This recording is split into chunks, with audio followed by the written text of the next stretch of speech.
할렐루야. 오늘 어버이 주일을 맞이하여 하나님 전에 나오신 우리 모든 부모님들과 우리 애은가족, 여러분의 가정 위에 하나님의 은혜와 사랑이 풍성하게 임하여 여러분의 삶과 가정이 말씀의 능력 안에서 늘 형통하시기를 주님의 이름으로 축복합니다. 우리 앞뒤 옆에 계신 분들과 함께 인사하겠습니다. 행복한 애은교회에 참 잘 오셨습니다. 하나님은 여러분을 사랑하십니다. 저도 여러분을 사랑합니다. 네, 감사합니다. 2026년 우리 교회 표원 말씀 빌립보서 2장 5절과 그리고 우리가 뽑은 노래의 말씀 함께 외워보도록 하겠습니다. 너희 안에 이 마음을 품으라 곧 그리스도 예수의 마음이니. 아멘. 우리가 뽑은 노래의 말씀입니다.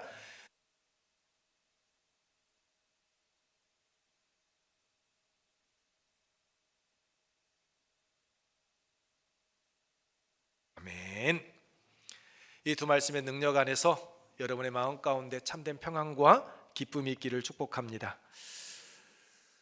인터넷에 올라온 글입니다. 하나뿐인 자식을 위해 평생 모은 돈을 써버린 할아버지가 계셨습니다. 그 하나뿐인 아들을 위해 당신의 모든 재산을 다 쓰셨던 것처럼 그 할아버지의 노후의 삶은 너무나도 초라했습니다.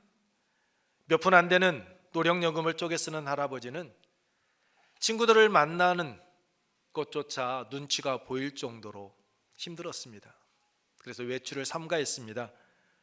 오래전 이민 갔던 친구가 잠시 귀국하던 날, 할아버지는 잠시 친구와 만나 회포를 풀기 위해서 나아가고 싶었지만 주머니 사정이 여의치 못했습니다. 그래서 차마 떨어지지 않는 입을 아들에게 떼면서 아들에게 말합니다.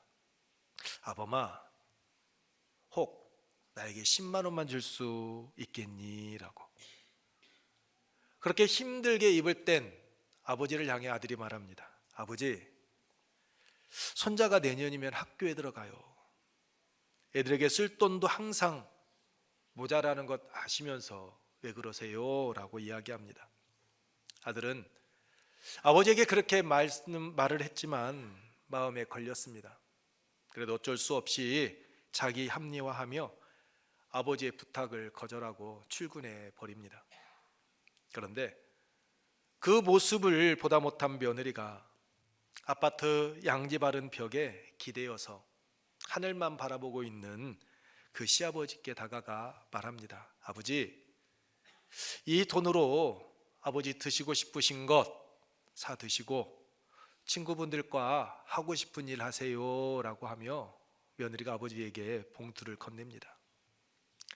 연신 눈물이 쏟아지려는 시아버지는 며느리가 고마워서 할 말을 잊은 채 어떻게 할지 모르는 표정이었습니다. 그날 저녁 퇴근한 아들은 회사에서 좋지 않은 일이 있었는지 기분이 나빴습니다. 그런데 아직 유치원생인 자기 아이가 밖에서 흙장난이라도 했는지 꼬질꼬질한 모습으로 거실에서 돌아다니는 겁니다. 그 모습을 보는데 짜증이 나기 시작합니다. 그리고는 왜 아이 얼굴이 이러냐며 아내에게 핀잔을 주었습니다. 그 이튿날도 그 다음 날도 아이의 꼴은 더럽기가 그지 없었습니다. 새까만 손등이며 며칠 전까지만 해도 반드레하던 아이가 거지꼴로 변해 있었습니다. 참다 못한 남편이 버럭버럭 화를 내며 아내에게 이야기합니다. 아니, 하루 종일 집에서 뭐 하길래 아이에 씻기지도 않아? 왜 아이를 저꼴로 만들어놨어? 라고 이야기합니다. 남편의 화난 소리를 듣던 아내가 남편에게 차분하게 이야기합니다. 지극정성으로 곱게 키워봐야 당신이 아버지께 냉정히 돈 10만 원도 거절했듯이 우리가 늙어서 10만 원 달래도 이 아이도 안 줄 거 아니에요? 당신은 뭐 때문에 아이를 그렇게 깨끗하게 키우려고 합니까? 라고 이야기합니다. 아내에게 기가 질려버린 남편은 고개를 들지 못합니다. 그리고 아버지의 방문을 향해 눈을 돌립니다. 그리고 아버지에게 나아갑니다. 늙은 아버지는 그 아들이 보여주었던 그 무정함을 잊은 채 어서 방으로 들어오라라고 손짓을 합니다. 아버지가 아들에게 말합니다. 회사 일이 많이 고되지? 힘들지? 환절기가 되었으니 감기 조심해야 한다. 어린애처럼 그 아버지가 아들을 타이릅니다. 그 아버지의 그 따뜻한 말에 그만 그 아들은 엎드려 아버지 앞에서 엉엉 울어버렸다라는 이야기입니다. 이것이 부모의 마음 아닐까요? 5월 5일 날 광주에 가는데 라디오에서 올해 아동도서 가운데 가장 많은 이들에게 사랑받은 책을 소개를 했습니다. 버나뎃 로제트 슈스탁이 쓴 사랑해 사랑해 사랑해라라는 책이었습니다. 그래서 이 책을 인터넷에 한번 찾아봤습니다. 이 책은 세상에 오직 하나뿐인 소중하고 사랑스러운 아이를 향한 엄마의 사랑을 담아낸 그림책이었습니다. 아이의 있는 모습 그대로를 사랑하는 엄마의 마음이 그 따뜻한 글과 그림으로 표현되어져 있었습니다. 이 책이 많은 부모들에게 사랑받은 이유는 단순히 내용이 따뜻했기 때문만은 아닙니다.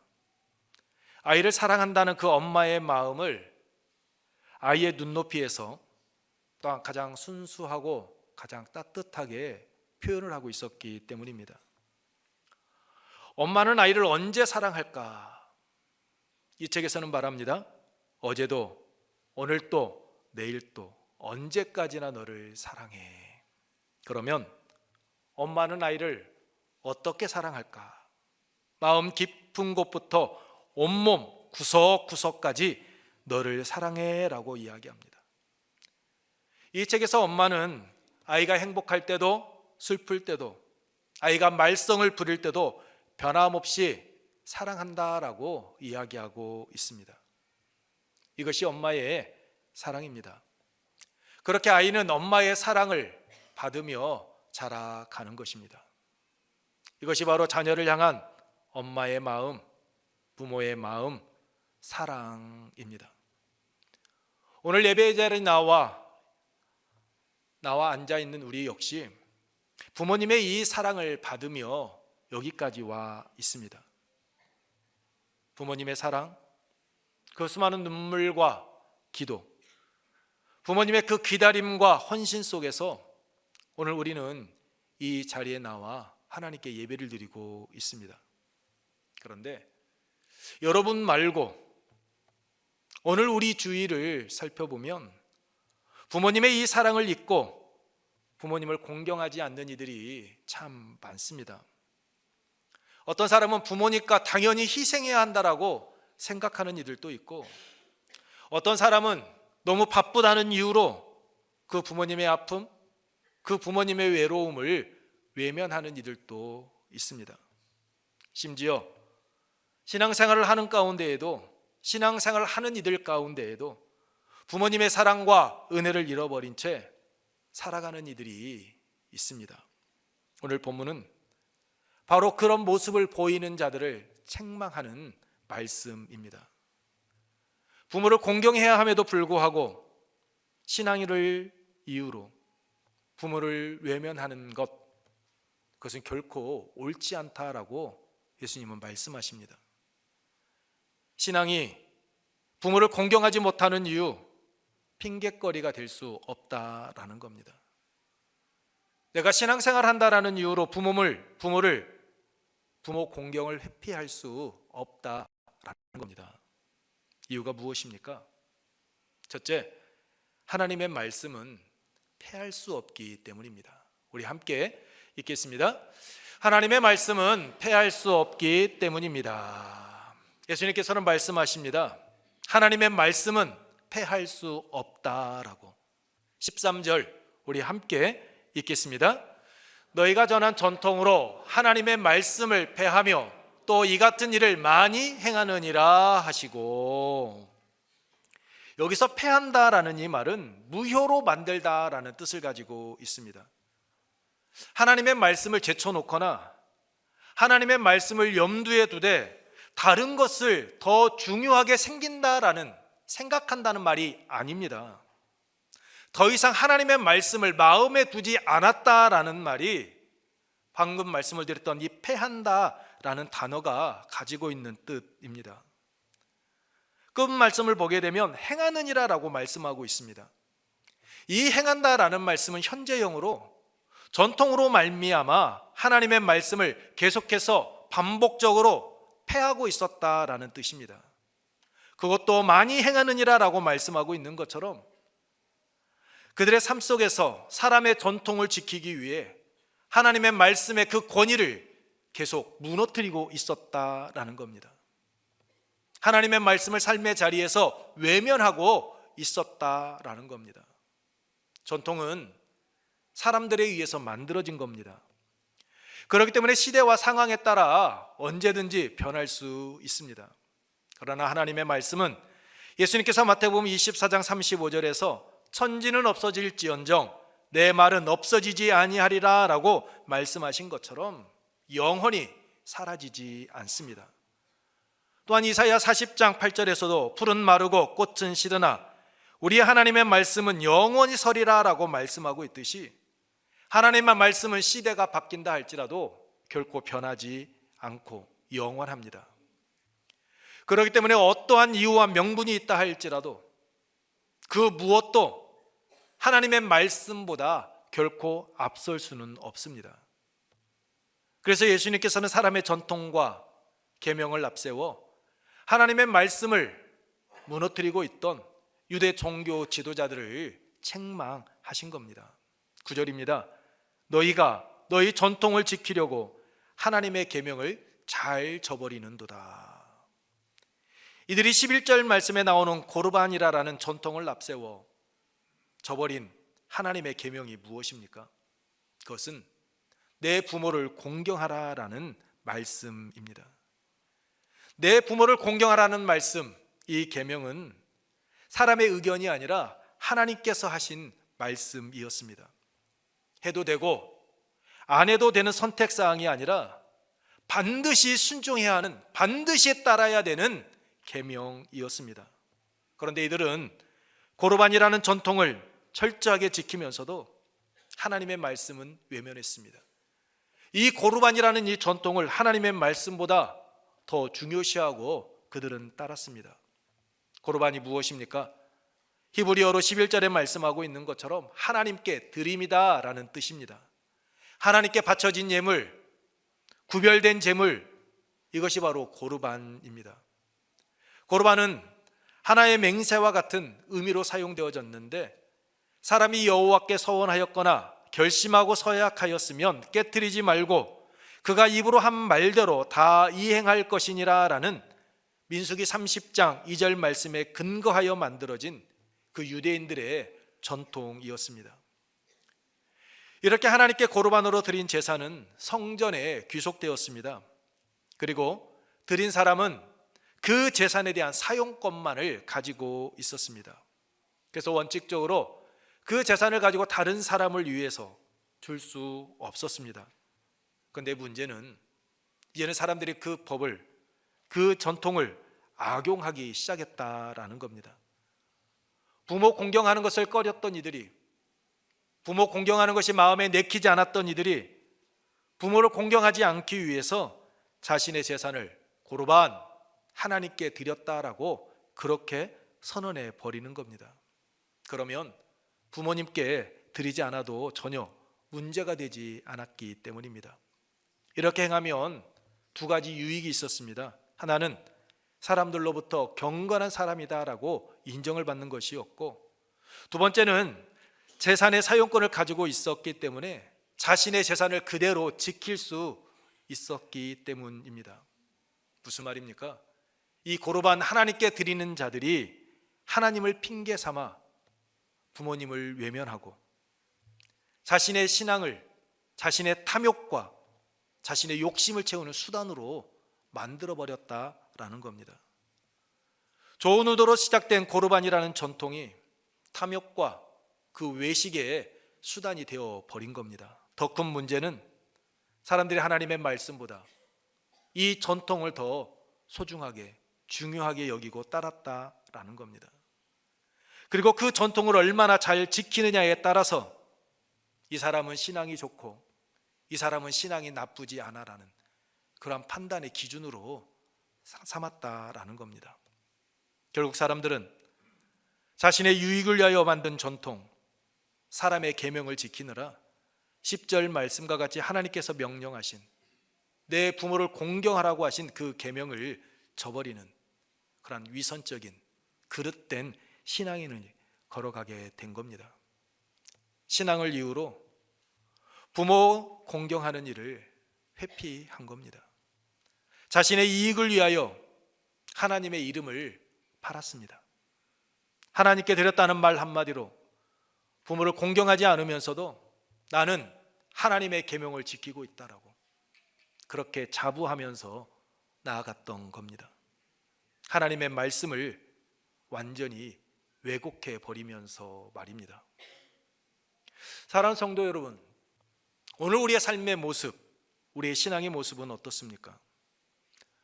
오늘 우리도 신앙이라는 명분 아래 하나님의 말씀보다 내 생각, 내 형편, 내 계산을 더 앞세우며 살아가고 있지는 않습니까? 오늘도 이렇게 하나님 앞에 나와 예배는 드리고 있지만 정작 부모님의 마음은 헤아리지 못하고 교회에서 나에게 주어진 사명, 직분 열심히 감당하고 있지만 부모님의 외로움에 대해서는 무관심한 모습으로 신앙생활 열심히 한다라고 나를 드러내고는 있지만 부모님의 눈물, 부모님의 그 희생에 대해서는 잊어버린 채 나 스스로 만족하며 신앙생활하고 있지는 않습니까?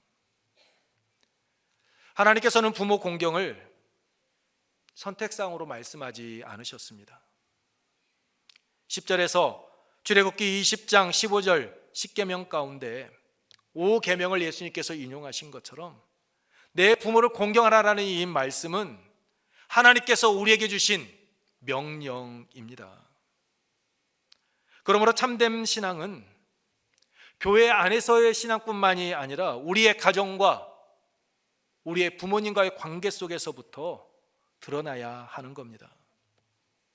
부모님을 향한 그 따뜻한 말 한마디, 그 작은 관심, 그 섬김 속에서 우리의 신앙이 참된 신앙인지 아닌지 드러나야 한다라는 겁니다. 신앙이 부모를 외면하는 핑계가 아니라 오히려 신앙 때문에 부모님을 더 사랑하고 존경하는, 공경하는 그런 출발점이 되어야 한다라는 겁니다. 하나님을 진심으로 사랑하는 신앙인은 하나님께서 주신 말씀, 하나님께서 주신 그 계명을 소중하게 여기고 지키는 자이기 때문입니다. 그러므로 사랑하는 성도 여러분, 신앙을 핑계로 부모를 공경하는 것을 외면하는 삶이 아니라 하나님의 말씀에 순종함으로 부모님을 더 공경하고 사랑하는 그런 믿음의 길을 걸어가시기 바랍니다. 그래서 여러분의 신앙이 말과 예배에 머무는 신앙이 아니라 여러분의 삶, 여러분의 가정 속에서 나타나는 그런 참된 믿음의 길을 걸어가기를 주님의 이름으로 축복합니다. 두 번째로, 부모 공경은 신앙인의 의무이자 축복의 약속입니다. 우리 함께 읽습니다. 부모 공경은 신앙인의 의무이자 축복의 약속입니다. 왜 부모 공경이 신앙인의 의무이고 축복의 약속입니까? 왜 축복입니까? 앞서 말씀드린 것처럼 예수님께서 5계명인 출애굽기 20장 12절 말씀을 인용하여 내 부모를 공경하라라고 말씀하셨듯이 부모 공경은 하나님의 명령이기 때문입니다. 하나님께서는 공경할 수 있으면 공경하고 힘들면 하지 않아도 된다라고 말씀하지 않으셨습니다. 내 부모를 공경하라라고 명령하셨습니다. 그렇기 때문에 부모 공경은 선택의 문제가 아니라 하나님께서 자녀된 우리에게 주신 의무다라는 것입니다. 성경 주석가인 매튜 헨리는 부모 공경을 세 가지로 이야기했습니다. 첫째, 마음으로 존경하고 사랑하는 내면적 공경. 둘째, 따뜻하고 정중한 말로 대하는 언어적 공경. 셋째, 부모님의 필요를 돌아보며 섬기는 실질적인 공경. 이렇게 세 가지를 이야기했습니다. 즉 부모님의 공경은 마음과 말과 실질적인 삶 속에서 나타나야 한다라는 겁니다. 성경에서 말하는 공경, 이 매튜 헨리가 말하는 것처럼 단순히 예의만 갖추는 그러한 의미가 아닙니다. 본문에서 이 공경을 뜻하는 헬라어 티아모는 가치를 두다라는 뜻을 가지고 있습니다. 귀하게 여기다, 존중하다, 존귀하게 대한다라는 뜻을 가지고 있는데, 이 단어는 어떤 물건의 값, 가치, 명예를 표현할 때 사용되어졌던 단어이기도 합니다. 그러므로 내 부모를 존경하라라는 이 말씀은 단순히 겉으로만 드러나면 된다라는 말이 아닙니다. 부모를 소중한 존재로 여기고 그 가치를 인정하며 삶 속에서 존귀함이 드러나게 해야 한다라는 뜻입니다. 부모 공경은 말로만이 아니라 부모의 마음을 헤아리고 그 부모의 마음을 귀하게 여기며 부모님의 필요를 돌아보면서 삶 속에서 존중해야 한다라는 겁니다. 그런데 그 당시 유대 종교 지도자들은 입으로는 부모를 존중한다라고 이야기했습니다. 하지만 고르반이라는 전통을 핑계로 부모 공경을 그들은 외면하고 있었습니다. 그래서 예수님께서는 하나님을 섬긴다라고 하면서 하나님의 말씀을 알고 있고 하나님의 말씀을 가르친다라고 하면서 정작 부모를 공경하지 않는 그들의 외식을 책망하신 겁니다. 여러분, 부모 공경은 해도 되고 하지 않아도 되는 선택의 문제가 아닙니다.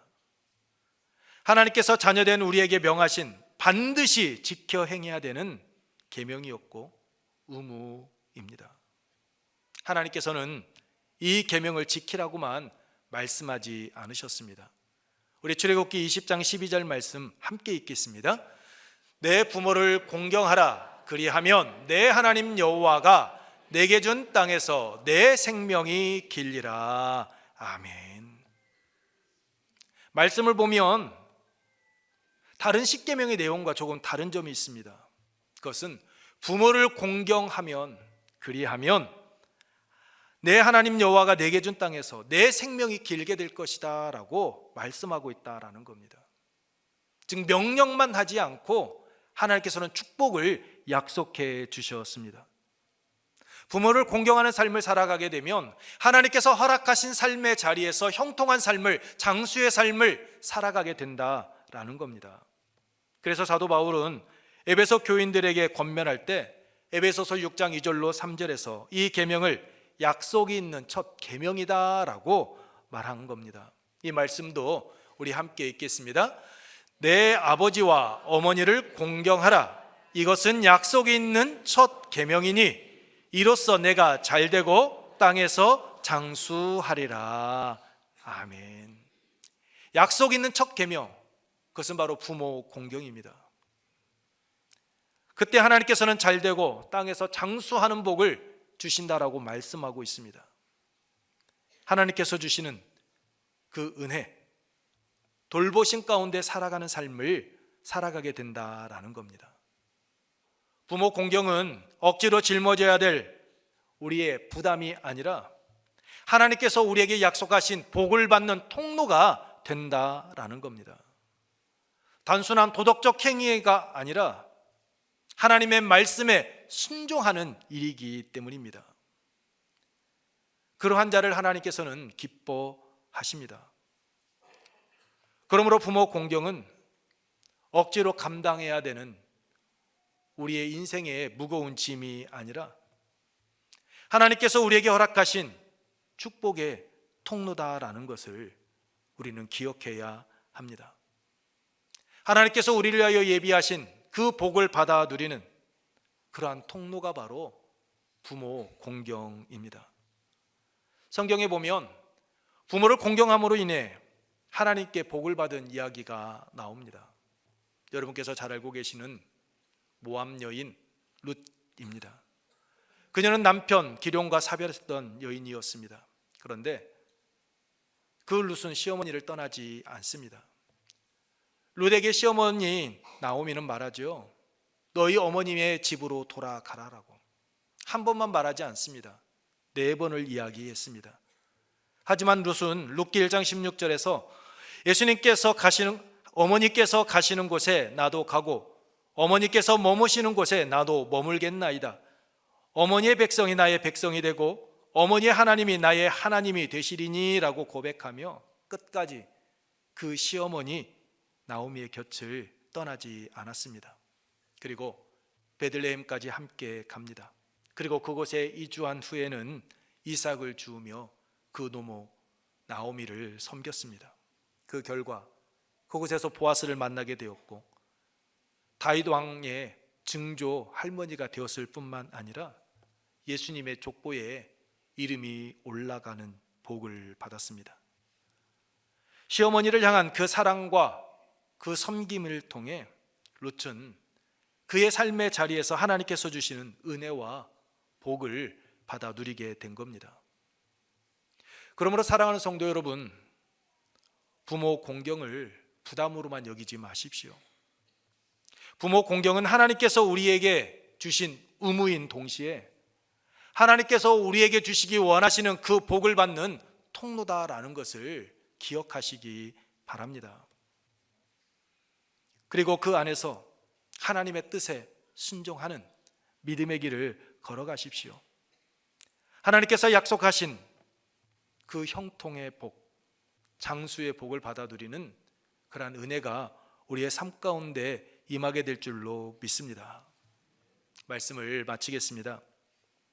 사랑하는 성도 여러분, 말씀을 통하여 볼 수 있듯이 부모님을 공경하는 데 있어 우리의 신앙이 회피의 이유가 될 수 없습니다.